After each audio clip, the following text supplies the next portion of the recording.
Mon fantasme le plus improbable, c'est de faire l'amour sur la lune. Le tien, c'est lequel?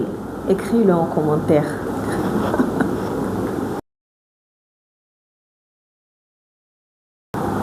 Les fantasmes, les comprendre, les accepter et en parler à notre partenaire. Bonsoir famille, j'espère que vous allez bien. Moi ça va, grâce à Dieu.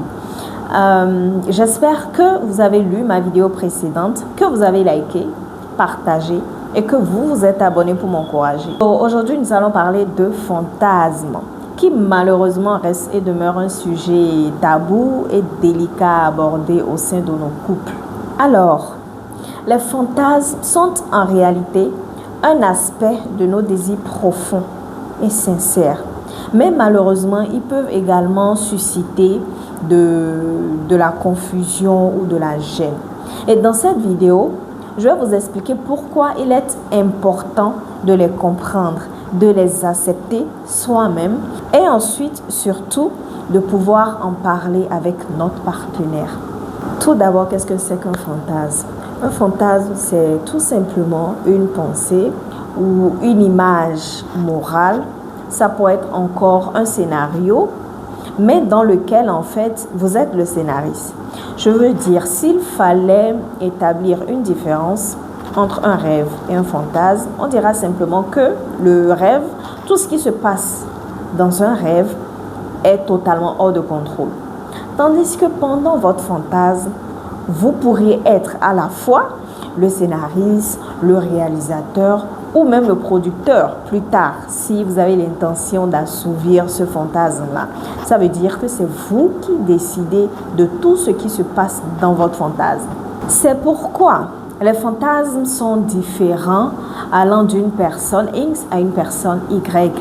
Il y en a qui, par exemple, leur penchant, c'est beaucoup plus la domination. Il y en a, c'est la soumission. Il y en a d'autres, leurs penchants sont liés au lieu. D'accord? Ça pourrait être également l'heure ou encore la situation aux alentours. Cela varie d'une personne à une autre. Il y en a qui ont pour penchant l'envie de tenir leurs ébats sexuels en forêt, par exemple, à la plage, dans les toilettes d'un restaurant, dans les toilettes d'un avion, au cimetière. Bien sûr, il y en a qui ont des fantasmes excentriques. Il y en a, ça va être en public. Pour d'autres, simplement en voiture, en cuisine, dans la douche, sur une montagne, dans un bateau.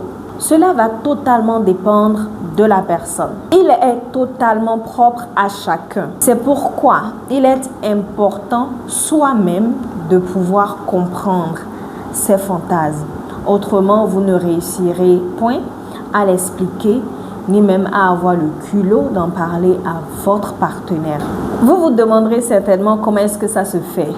Et l'explication psychologique que je pourrais donner à ça, c'est simplement le fait que les fantasmes sont un moyen pour notre esprit de s'échapper, d'explorer plus profondément notre sexualité, d'atteindre des plafonds ou des limites que de façon réaliste, on ne saurait réaliser, soit liées aux finances, à la morale, aux exigences religieuses ou encore à l'acceptation de la société. Une fois que vous aurez compris vos fantasmes, la seconde étape sera de l'accepter. Vous devrez l'accepter parce que tout le monde en a. Avoir des fantasmes ne fait pas de vous quelqu'un de différent ou quelqu'un de pervers ou encore moins quelqu'un de déviant.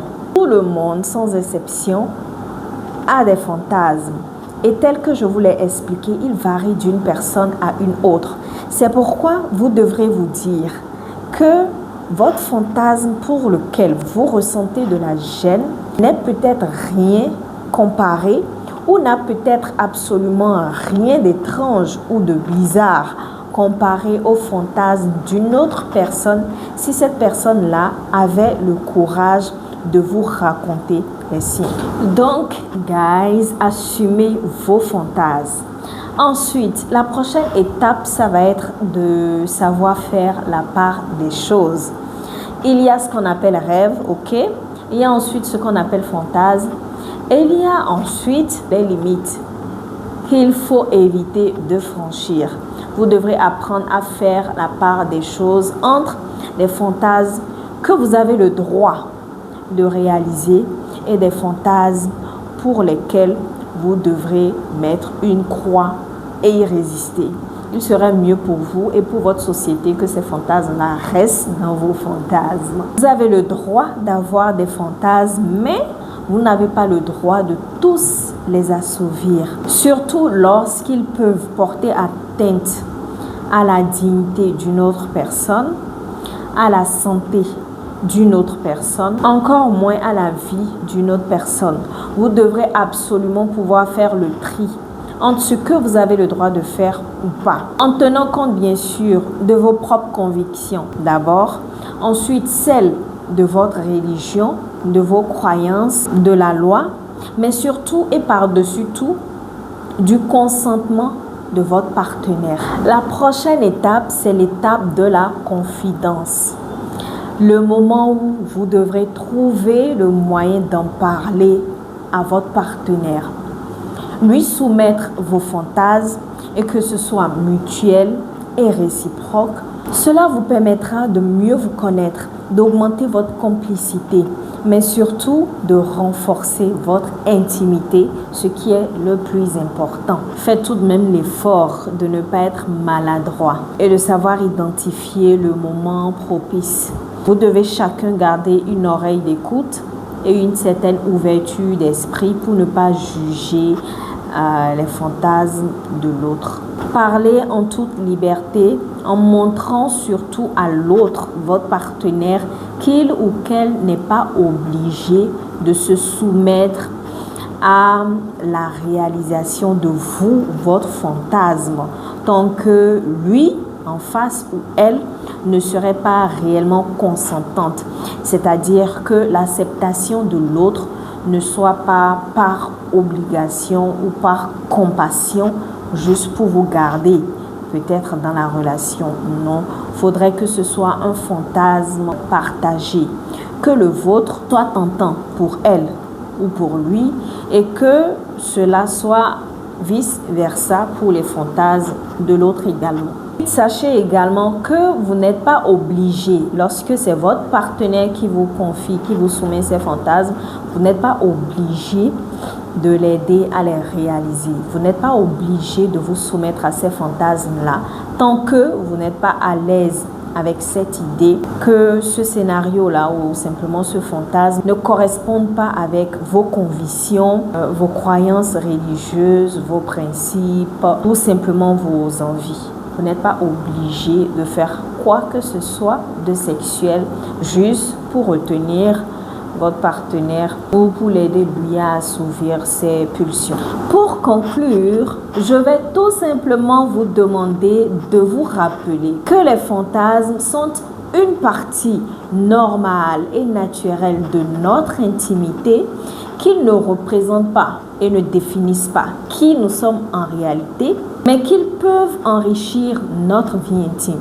Le plus important, c'est de pouvoir les comprendre, les accepter, de fixer des limites, de pouvoir en parler librement avec notre partenaire, la personne avec qui on partage notre intimité et de les réaliser si celui-ci, bien sûr, est consentant.